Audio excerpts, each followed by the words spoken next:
Olá, alunos do IBFON. É um prazer retornar a casa e fazer a abordagem de duas matérias maravilhosas: Cristologia e Paracletologia. A gente vai fundamentar a abordagem da nossa matéria na teologia sistemática do autor, professor e escritor Frank Ferreira, teólogo brasileiro que, na minha opinião, escreveu uma das melhores teologias sistemáticas. A sua teologia sistemática analisa as doutrinas fundamentais do cristianismo numa base apologética, numa base bíblica e numa base histórica, em conexão com o pensamento cristão através dos séculos. É uma teologia voltada para um contexto de bacharel, mas a gente pode utilizar no nosso contexto de básico, fazendo uma adaptação. É uma teologia com uma linguagem simples, porém com um conteúdo muito profundo, muito intenso. Ele faz assim uma exposição muito profunda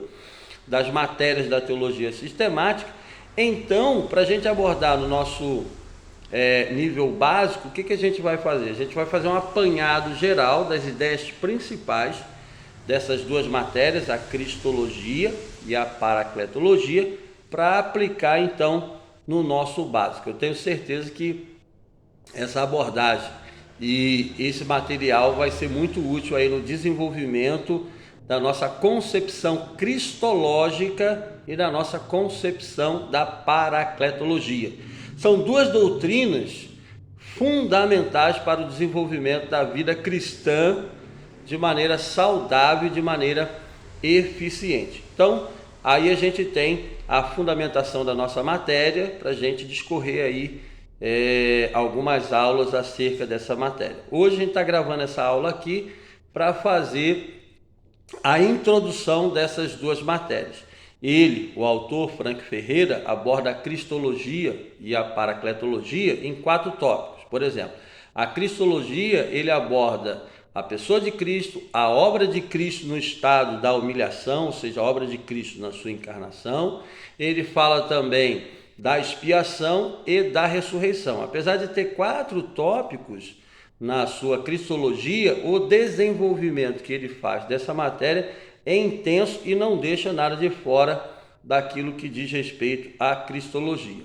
E a sua paracletologia ele trabalha também em 4 pontos: a pessoa do Espírito Santo, a união com Cristo e a eleição, o início da vida cristã, pois somente o Espírito Santo que pode dar essa entrada do cristão para a vida cristã, e 4, a obra do Espírito Santo na santificação e perseverança dos santos. Então, a gente vai abordar aí essas duas matérias com esses tópicos e lembrando, fazendo uma abordagem assim bem panorâmica, porque a abordagem que ele faz no livro é intensa, abundante, e a gente tem que adaptar aqui para o nosso contexto para que a gente possa pegar as principais ideias e desenvolver aqui no nosso nível básico essas duas matérias que não pode ficar de fora aí da nossa vida, na nossa caminhada cristã.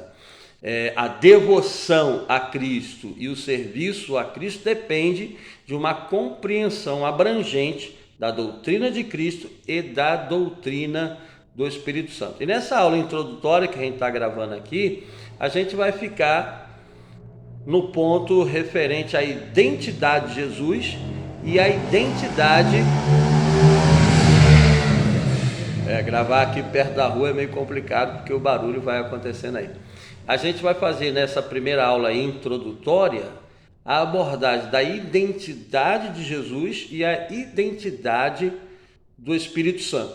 Então, é basicamente isso que a gente vai tratar aqui na nossa aula introdutória. Então, vamos começar pela cristologia. Quando a gente fala de Cristo hoje, qual é a identidade que se tem da pessoa de Cristo? A gente vai abordar aí então essa cristologia falando sobre algumas ideias, algumas visões, alguns pensamentos que nós temos aí nas religiões e seitas espalhadas pelo mundo. A gente vai ver a identidade de Jesus na história da igreja, no desenvolvimento da teologia moderna. A gente vai ver aí vários tópicos acerca da identidade de Cristo para a gente começar a conversar acerca dessa matéria cristologia que não pode ficar de fora do nosso desenvolvimento teológico. Então vamos lá. Quando a gente pensa na pessoa de Cristo, o autor Frank Ferreira começa a abordagem da cristologia aqui no seu livro, citando uma frase de um teólogo que é muito importante no século XX, teólogo alemão chamado Dietrich Bonhoeffer, que escreveu um livro chamado Discipulado, que ficou muito famoso. Então ele começa a abordagem da cristologia com essa frase desse teólogo aí que atuou no século XX. A frase diz assim: Cristo, quanto mais te reconhecemos e confessamos como sendo nosso único Senhor, tanto mais se revela a amplitude do seu reino e o poder do seu amor. Veja que nessa frase, o teólogo Dietrich Bonhoeffer está mostrando para a gente que o conhecimento, o reconhecimento de Cristo na sua identidade correta, na sua identidade perfeita, e a confissão dessa identidade promove um efeito pessoal, um efeito devocional, um efeito prático na nossa vida, que é a ampliação do nosso conhecimento do reino de Deus e a ampliação do nosso entendimento do amor de Cristo. Então essa frase aí é muito significativa para o começo da abordagem, então, dessa matéria cristológica aqui na nossa teologia sistemática. A gente vai começar por onde? A gente vai começar, depois dessa frase, é claro, com a própria pergunta que Jesus fez aos seus discípulos. Quando a gente pensa na pessoa de Jesus, na identidade de Jesus, quais são as ideias que a gente tem por aí, nas religiões, nas seitas? Quais são as ideias que a gente tem aí no desenvolvimento da história do cristianismo? Então a gente precisa pensar tudo isso a partir da própria pergunta que Jesus fez acerca da sua identidade. Veja, Jesus ele pega os seus discípulos, vai para a região de Cesareia de Filipos, e lá, junto com os seus discípulos, ele faz a grande pergunta, que tem a ver com a sua identidade, que tem a ver com a cristologia. Lá ele pergunta aos seus discípulos: o que a multidão diz a meu respeito? Quem eu sou para a multidão? E aí seus discípulos trouxeram uma resposta que reflete o real conhecimento da visão, da ideia que a multidão tinha da identidade de Jesus. Andam dizendo por aí que o Senhor é um dos profetas, andam dizendo por aí que o Senhor é Elias, João Batista. Então, veja, os discípulos estão com uma compreensão correta acerca daquilo que as pessoas estavam pensando de Jesus. Já no seu ministério, na sua obra, as pessoas divergiam bastante sobre a identidade de Jesus. Para um grupo, ele era alguém enviado por Deus, como Nicodemos, que foi conversar com ele de noite. Outras pessoas também lhe reconheciam como um grande profeta, mas outros já lhe reconheciam como um charlatão, um falso profeta, um enganador. Então a identidade de Jesus, já dentro do seu ministério, dentro do seu trabalho, já dividia opiniões. Então aqui, quando ele leva os seus discípulos para Cesareia de Filipos e pergunta acerca da sua identidade, os seus discípulos começam bem na resposta. Realmente era assim que o povo, uma parte do povo, estava vendo a sua identidade. Ele é um grande profeta. E aí Jesus estreitou mais a questão, perguntando aos seus discípulos: e na opinião de vocês? Quem eu sou na visão de vocês? Então veja que a pergunta foi estreitada. E ali a gente tem aquela grande resposta do apóstolo Pedro: tu és o Cristo, o Filho do Deus vivo. E aí Jesus mostrou que essa resposta, que essa confissão que o apóstolo Pedro então deu para a sua pergunta acerca da sua identidade, estava fundamentada na revelação do Espírito Santo. Bem-aventurado és tu, Simão Bar-Jonas, que não foi carne e sangue que te revelasse, mas o Espírito do meu Pai. Aqui o tirocínio do apóstolo Pedro, a sua afirmação, a sua confissão que atingiu o âmago da identidade de Jesus, lhe reconhecendo como Messias e Filho de Deus, veio a reboque, veio a fundamentação da revelação do Espírito Santo. Então aqui nós temos já uma fundamentação segura que traz para nós a verdadeira identidade de Jesus. Aqui o apóstolo Pedro não se baseou na sua experiência, não se baseou na sua razão, não se baseou nos seus sentimentos. Aqui ele recebeu uma revelação do Espírito Santo para acertar acerca da identidade de Jesus. Então nós temos hoje essa pergunta de Jesus que atravessou os séculos. Essa pergunta que Jesus fez ali em Cesareia de Filipos não ficou restrita somente ali. Ela atravessou os séculos e chegou aos nossos dias. E hoje existem vários grupos, várias seitas, várias religiões, existem movimentos de espiritualidade, na filosofia, até na ciência, todo mundo tem uma visão, uma percepção, uma ideia sobre a identidade de Jesus.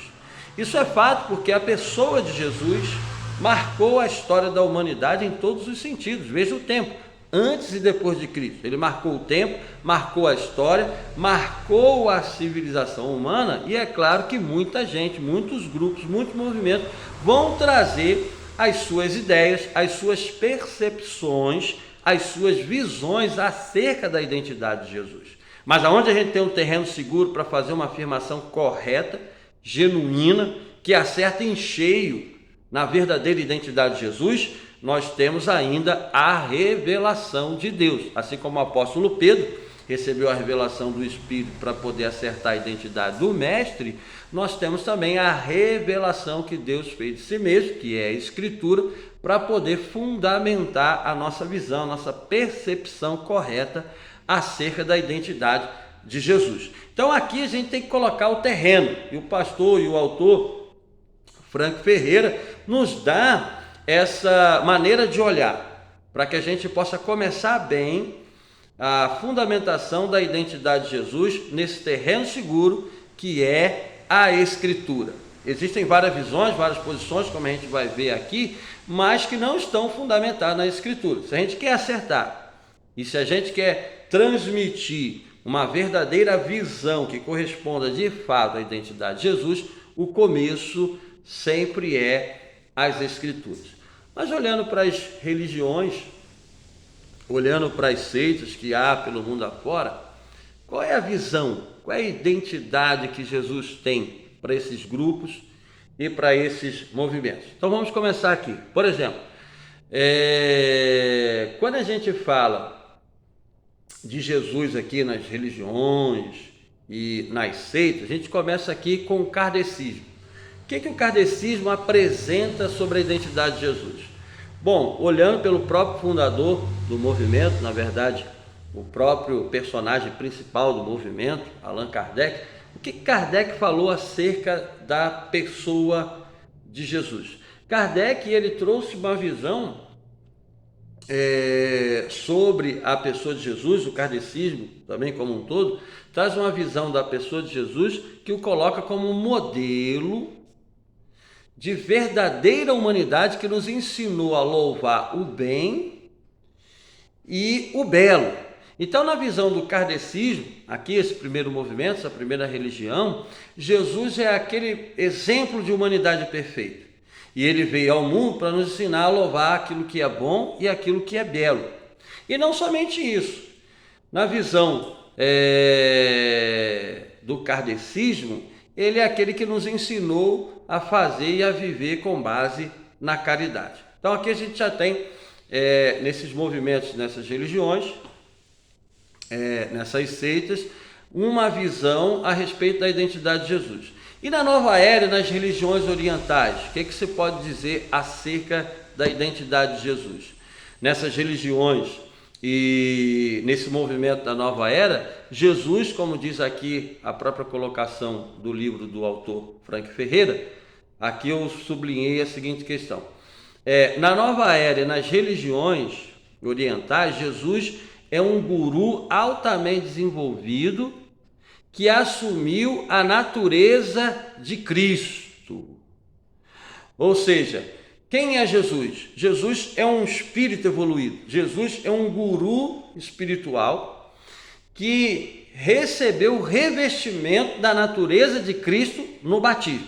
Então, na visão assim básica da nova era e das religiões, muitas religiões, claro, orientais, Jesus, na verdade, seria esse guru altamente desenvolvido, esse espírito altamente desenvolvido e que se revestiu de Cristo naquele momento do batismo. A gente vê que, de fato, o batismo de Jesus foi um momento bem significante. Houve ali a manifestação das três pessoas da Trindade.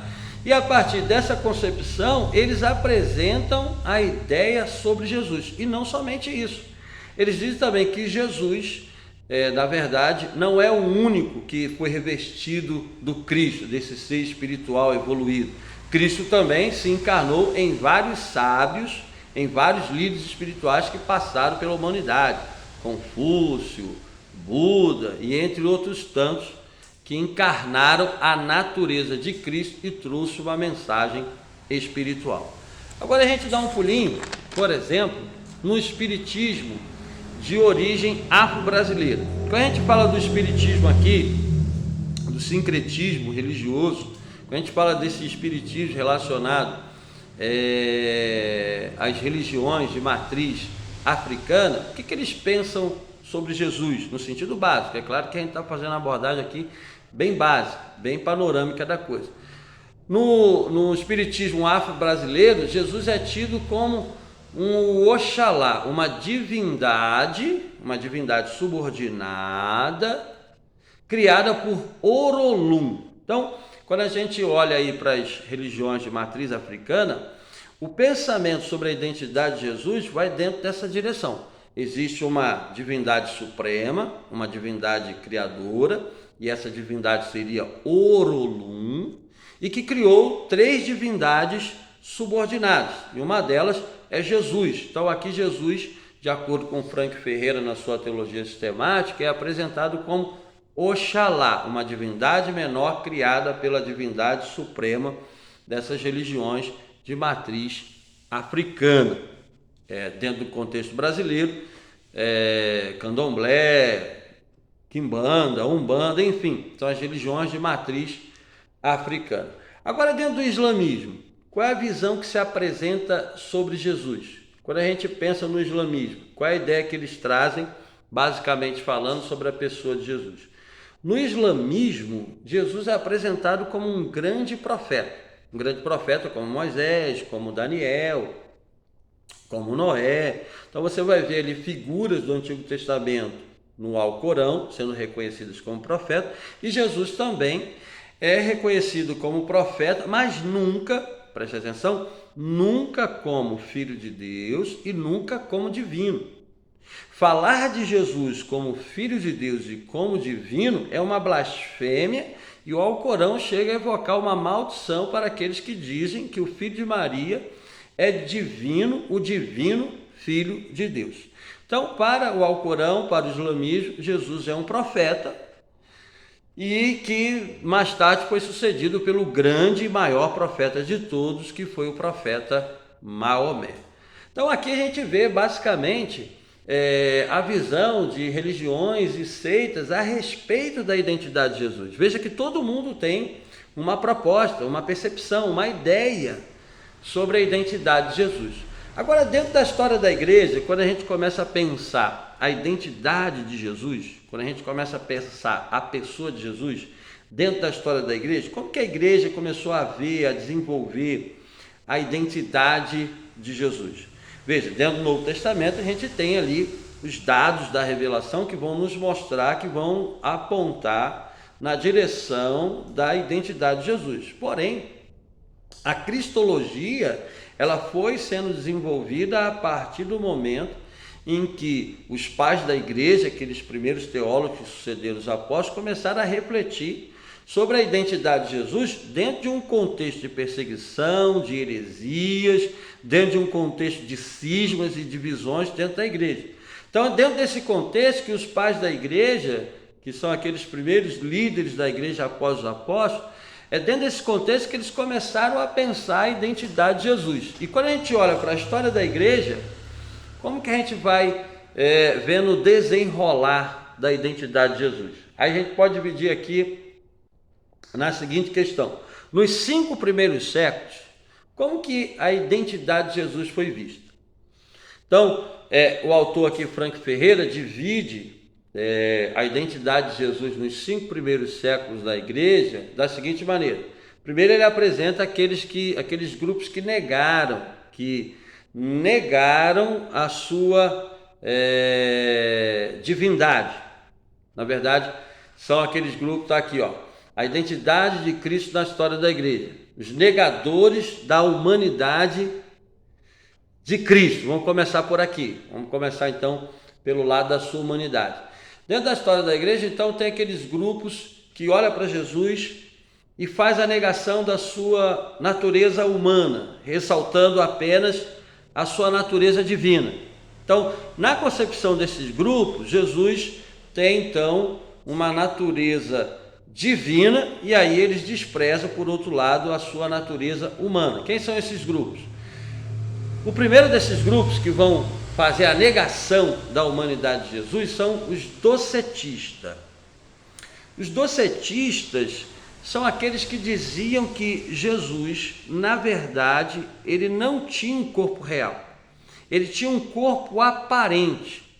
Esse grupo dos docetas, eles vêm ligados com os gnósticos. Os gnósticos são aqueles grupos dentro da igreja que pregavam um conhecimento secreto para alcançar a salvação. Eles diziam que receberam um conhecimento secreto do apóstolo Judas, do apóstolo Tomé, e esse conhecimento secreto dava a salvação. E eles tinham assim uma certa divergência sobre a pessoa de Jesus. Tinha aquele grupo que dizia que Jesus, ele era uma pessoa, Cristo era outra, e aí o que acontecia?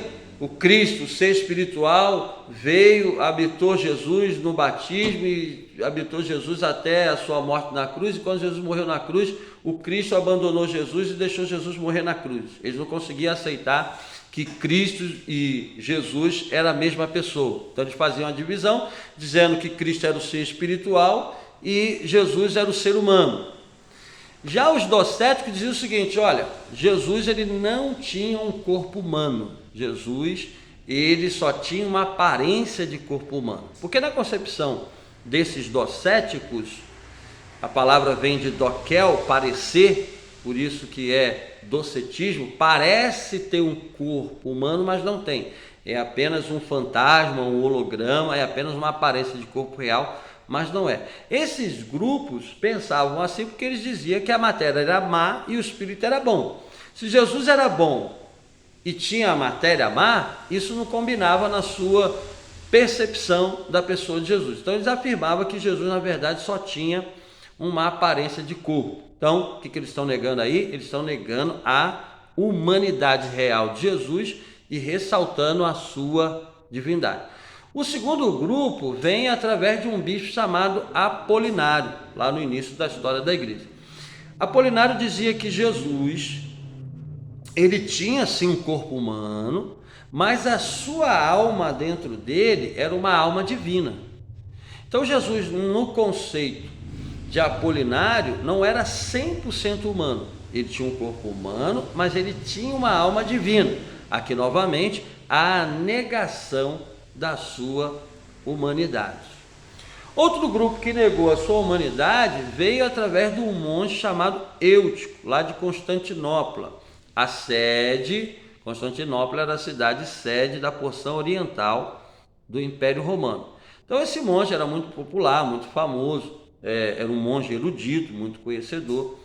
Ele dizia o seguinte, que na encarnação, quando Jesus se encarnou, a natureza humana foi absorvida pela natureza divina. Então Jesus, na visão de Eutiques, tinha apenas uma natureza, que era a natureza divina. E esse conceito para falar sobre a pessoa de Jesus, como tendo apenas a natureza divina, que absorveu a natureza humana na encarnação, era chamado de era chamado de monofisismo. Mono vem de única, fisismo vem de natureza. Então mono, um, e fisismo, monofisismo vem de natureza. Então mono, um, e fisismo de natureza, uma só natureza. Bom, esses são os grupos que vão fazer a negação da sua humanidade em detrimento da sua divindade. Veja que aqui a identidade de Jesus não está ainda de acordo com aquilo que os dados das Escrituras vão apresentar. Esses grupos estão tentando ressaltar a sua divindade, mas estão esquecendo, deixando de lado a sua humanidade. Por outro lado, há aqueles que negam a sua divindade. Por outro lado, há aqueles grupos que vão negar a sua divindade. Quem são esses grupos? Primeiro, são os ebionitas. Ebionitas é uma palavra que vem de pobre. Para esse grupo, Jesus era um profeta que se identificou com os pobres. E aí, por causa disso, esse grupo foi chamado de ebionitas, da palavra hebraica pobre. Então, para esse grupo, Jesus era apenas humano, era apenas um profeta, ele não era divino. Outro grupo, dentro dessa esteira que faz a negação da divindade de Jesus, são os adocionistas, adocionistas de adoção. Para esse grupo, Jesus ele não era divino. Para esse grupo, Jesus se tornou divino. Por quê? Por causa da sua obediência ao Pai, o Pai o adotou. E a partir dessa adoção, adocionismo, ele ficou então identificado com a divindade, mas ele não era divino em sua essência. E por último, desses grupos que fazem a negação da sua divindade, nós temos o grupo mais terrível de todos, o grupo que trouxe assim uma grande divisão no cristianismo e quase acabou prevalecendo na igreja com a sua visão que nega a divindade de Jesus e trazendo essa identidade meio que partida da pessoa de Jesus. Então, esse grupo, os arianos, eles diziam o seguinte: Jesus, na verdade, é a primeira criatura de Deus. Jesus, na verdade, é a criatura mais exaltada de Deus.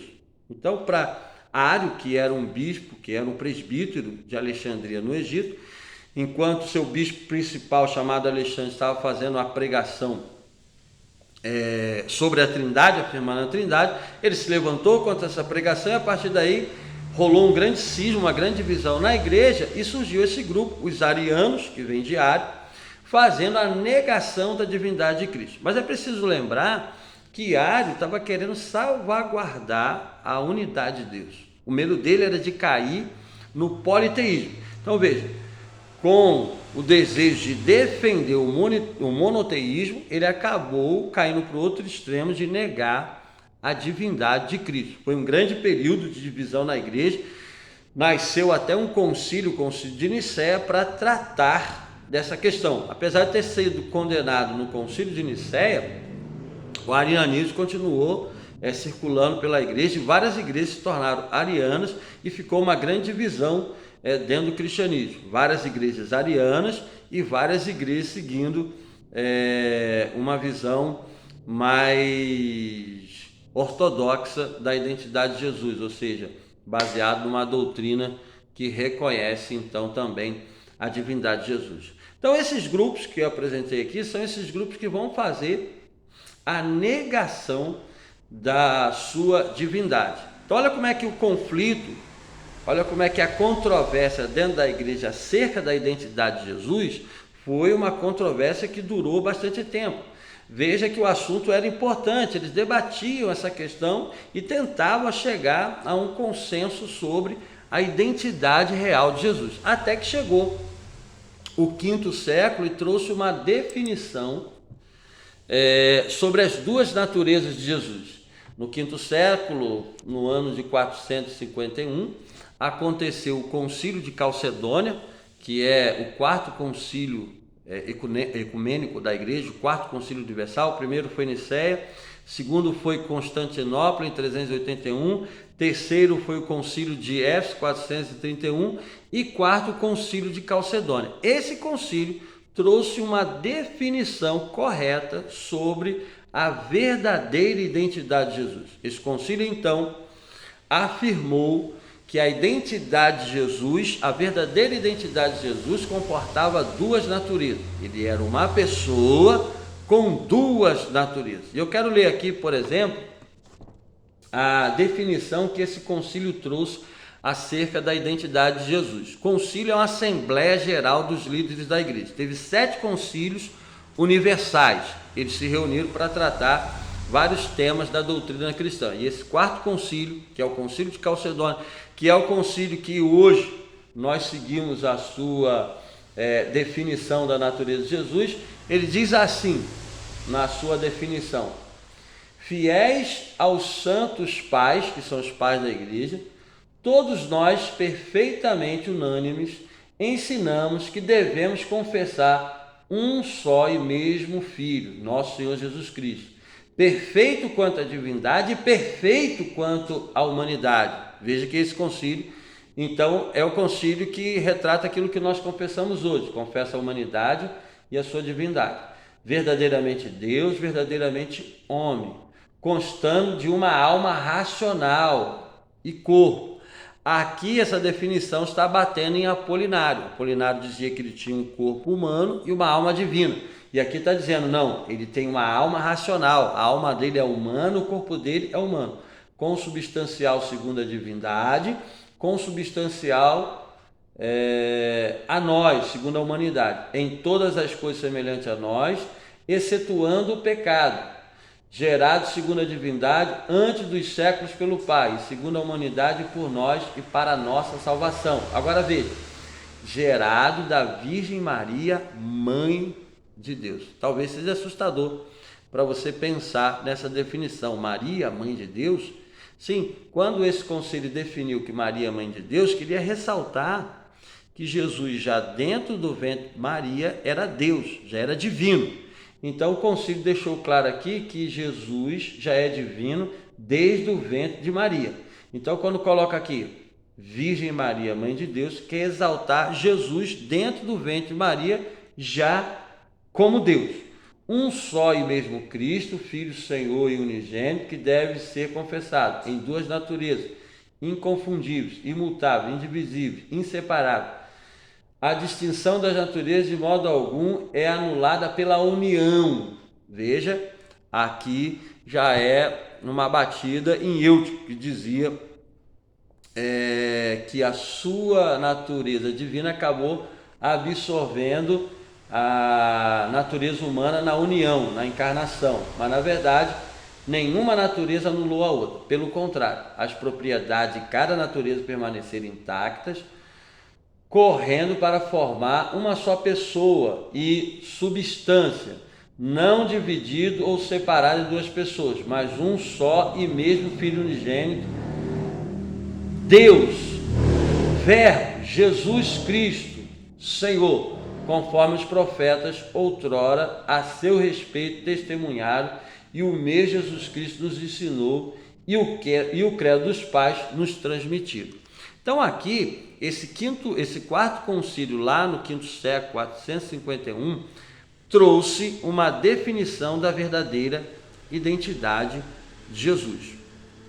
Jesus então é reconhecido como divino e humano, e até hoje nós confessamos dentro da história da igreja, no nosso tempo, aqueles que seguem o cristianismo clássico, o cristianismo histórico, continua confessando o concílio de Calcedônia acerca da identidade de Jesus em duas naturezas. Muitas pessoas criticam esses concílios porque houve politicagem, houve interesse econômico, houve interesse social, houve várias discussões, inclusive nessas discussões e nesse debate, houve até espancamento, houve morte. Então muitas pessoas tendem a negar esses concílios, achando que eles discutiram mais política e mais os seus interesses pessoais do que realmente a doutrina.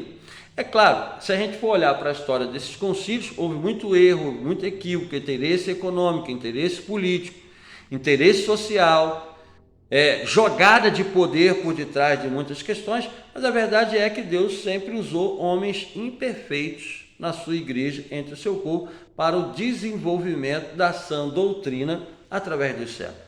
Não é porque por detrás desse concílio há grandes guerras, há grande disputa de poder, politicagem, que a gente vai negar uma definição dessa, como o concílio de Calcedônia, que traz para nós uma doutrina que corresponde exatamente àquilo que a Escritura apresenta para nós acerca da identidade de Jesus.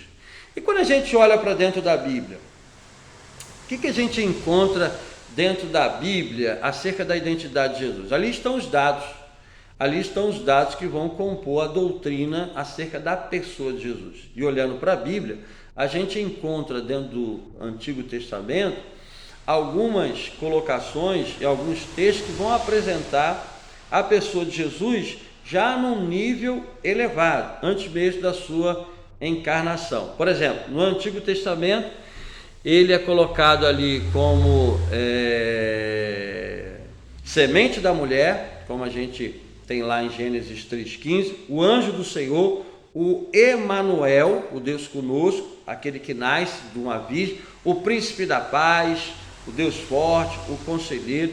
Então, já no Antigo Testamento, nós temos vários textos, nós temos várias passagens bíblicas apontando para a identidade elevada de Jesus. E no Novo Testamento, quando a gente vem para o Novo Testamento faz uma apresentação mais intensa, com mais clareza sobre essa identidade de Jesus, que é ao mesmo tempo divina e é ao mesmo tempo humano. Isso já começa lá no livro de João, no capítulo 1, verso 1, com a identidade divina e humana de Jesus já sendo apresentado no início da narrativa do Evangelho de João. No princípio era o Verbo estava com Deus, e o Verbo era Deus, todas as coisas foram feitas por ele, e sem ele nada do que se fez, no caso então, se faria. Então o Novo Testamento vai apresentar Jesus na condição de divino, o Logos que se encarna, e na condição de humano, que se encarna cheio de glória, verdade e graça sobre graça.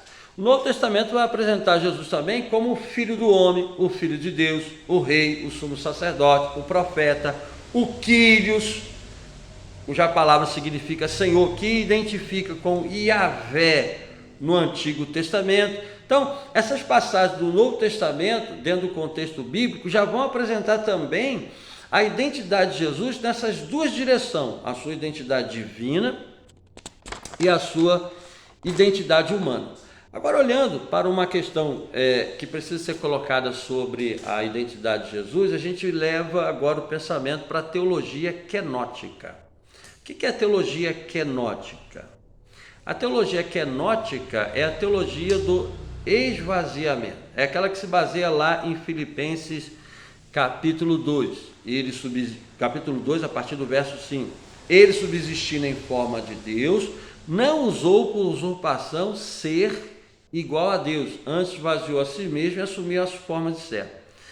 O que esse texto quer dizer? Será que esse texto quer mostrar que quando Jesus assumiu a sua natureza humana, ele abriu mão da sua natureza divina?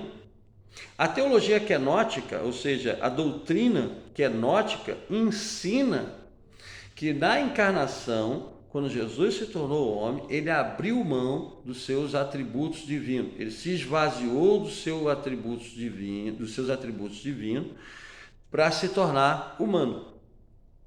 Só que essa colocação não faz muito jus àquilo que o Novo Testamento realmente ensina da pessoa de Jesus. Será que quando ele se encarnou realmente, ele abriu mão da sua natureza divina?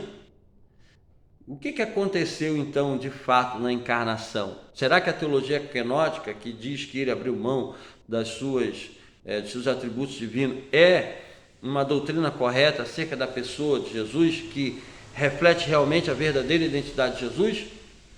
Essa teologia quenótica, que ensina que Jesus abriu mão dos seus atributos divinos na sua encarnação, não está alinhada com aquilo que o Novo Testamento apresenta. Na verdade, na encarnação, ele assumiu aquilo que não tinha e preservou aquilo que tinha. Ele tinha a natureza divina. E o que ele não tinha?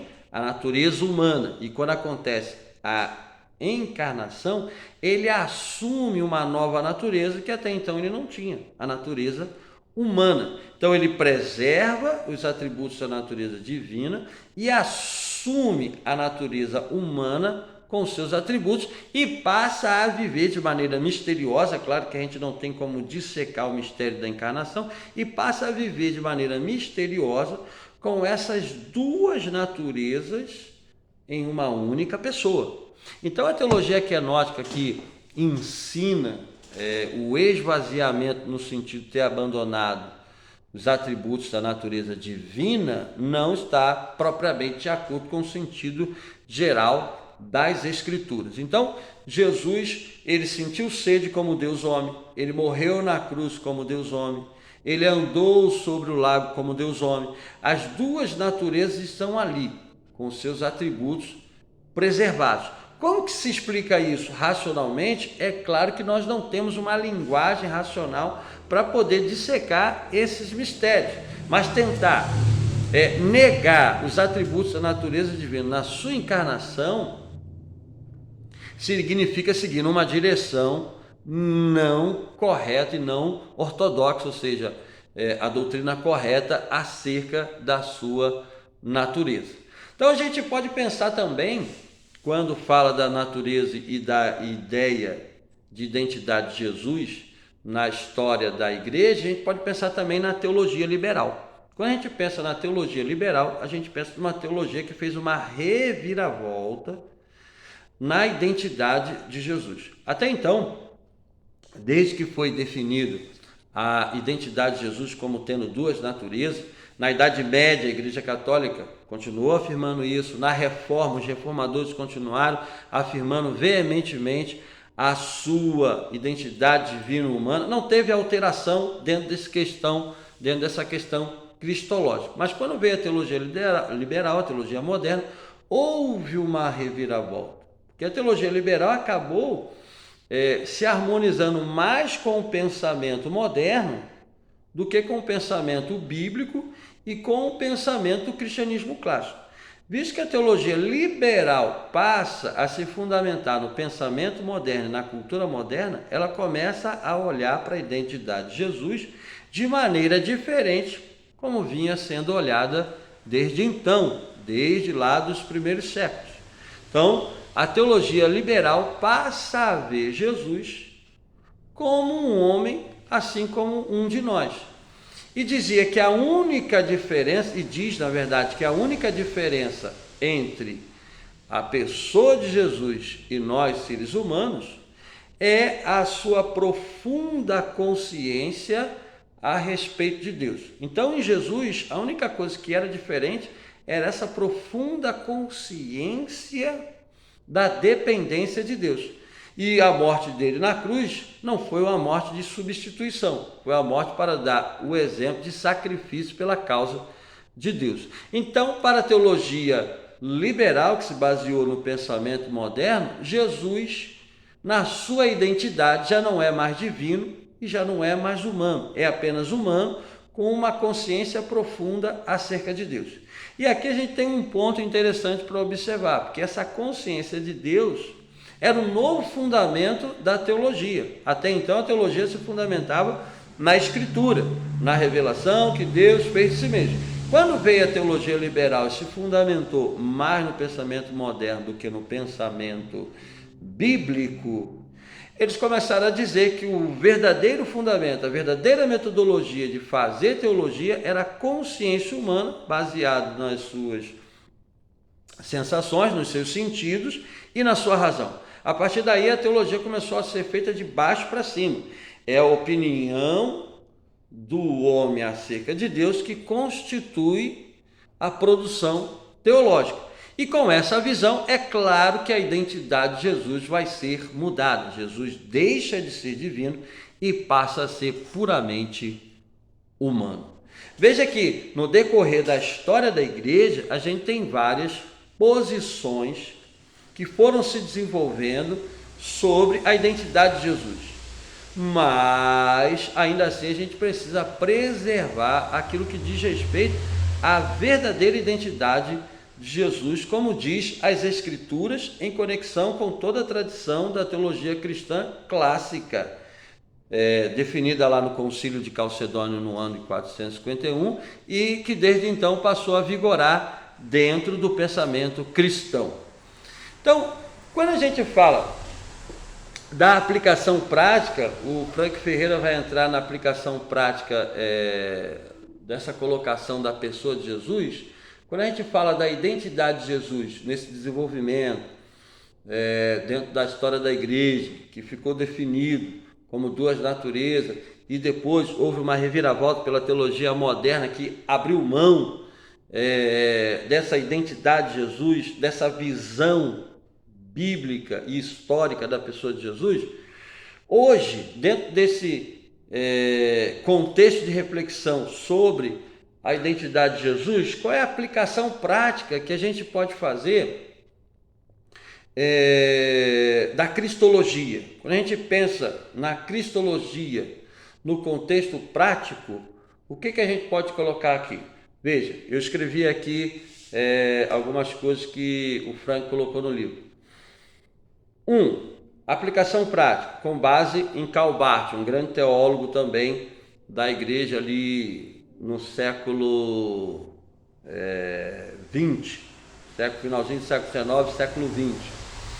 Diz assim: conhecer a doutrina de Cristo mostra-lhe o seu grande amor. Veja, conhecer, Karl Barth aqui fala uma frase que dá dentro dessa ideia aqui. Conhecer a doutrina de Cristo mostra-lhe o seu grande amor. Karl Barth, então, foi o grande teólogo do século XX que conseguiu frear o avanço da teologia liberal. Ele trouxe uma nova percepção teológica que ficou conhecida como neo-ortodoxia. Essa nova ortodoxia ficou entre dois caminhos, entre a teologia clássica, a teologia histórica e a teologia liberal, que seguiu o pensamento moderno. Então, Karl Barth ele ficou ali no meio do caminho, com um pé na teologia histórica e com um pé na teologia ali liberal. Não chegou a voltar 100% à teologia clássica, à teologia histórica. Porém, ele, com o seu trabalho teológico, com a sua produção teológica, que é profundíssima, ele conseguiu refrear o avanço da teologia liberal, que estava seguindo no fluxo do pensamento moderno, e conseguiu trazer a igreja de volta para uma visão mais bíblica, para uma visão mais cristológica dentro da identidade de Jesus, numa abordagem reconhecendo ele numa posição mais elevada do que a teologia liberal estava fazendo. Então, um certo aluno lhe perguntou qual foi a grande ideia, qual foi a grande sacada que ele tirou de toda a sua grande produção teológica, da sua monumental produção teológica. Aí ele diz que Jesus me ama, isso eu sei porque a Bíblia assim o diz. Ele lembra de um cântico que ele aprendeu na infância com a sua mãe. E aqui, através dessa frase, a gente pode perceber que conhecer a doutrina de Cristo mostra, na visão de Karl Barth, o grande amor de Deus. Então, quando a gente fala da doutrina de Cristo, o desenvolvimento doutrinário da cristologia, buscando entender a identidade da pessoa de Jesus, nós não estamos falando aqui de uma coisa especulativa, de uma coisa que está num nível fora da nossa vivência prática. Para Karl Barth, a aplicação prática da cristologia é o conhecimento de que Cristo nos ama. Segundo, o conhecimento da cristologia nos dá a seguinte questão: a correção de práticas cristãs absurdas. O conhecimento, então, da cristologia, que traz para a gente uma visão da verdadeira identidade de Cristo, nos ajuda, como igreja, como discípulos de Jesus, a corrigir algumas práticas da nossa vida, ou então na igreja, que são absurdas, à luz de uma visão correta acerca da pessoa de Cristo. Nós estamos vendo um tempo onde várias visões sobre a pessoa de Cristo não correspondem à real identidade de Jesus apresentada nas Escrituras. Então a cristologia entra nesse contexto prático para nos ajudar a resgatar essa visão que preserva a verdadeira identidade de Jesus. Então, assim, nessa abordagem introdutória aqui da cristologia, a gente tem, dentro da história da igreja, um fundamento para falar sobre a identidade de Cristo. A teologia sistemática nos ajuda a fazer uma percepção que corresponda de fato à verdadeira identidade de Jesus. É algo que tem a ver com a nossa salvação, porque na própria colocação de Jesus lá em João capítulo 14, por exemplo, ele diz o seguinte, que a salvação é essa, que conheça a ti, capítulo 17, melhor dizendo, que conheçam a ti e a Jesus Cristo a quem enviaste. Então o papel da cristologia é nos ajudar a conhecer a pessoa de Jesus, a obra de Jesus, dentro do contexto das Escrituras e dentro do contexto da história da criação e da redenção. Então, aqui a gente abordou mais ou menos um pouco da identidade de Jesus dentro da cristologia. Nas próximas aulas, quando a gente tiver presencial, a gente vai continuar a abordagem da cristologia, mostrando a expiação de Cristo, a obra de Cristo no estado humilhado, a sua expiação e a sua ressurreição.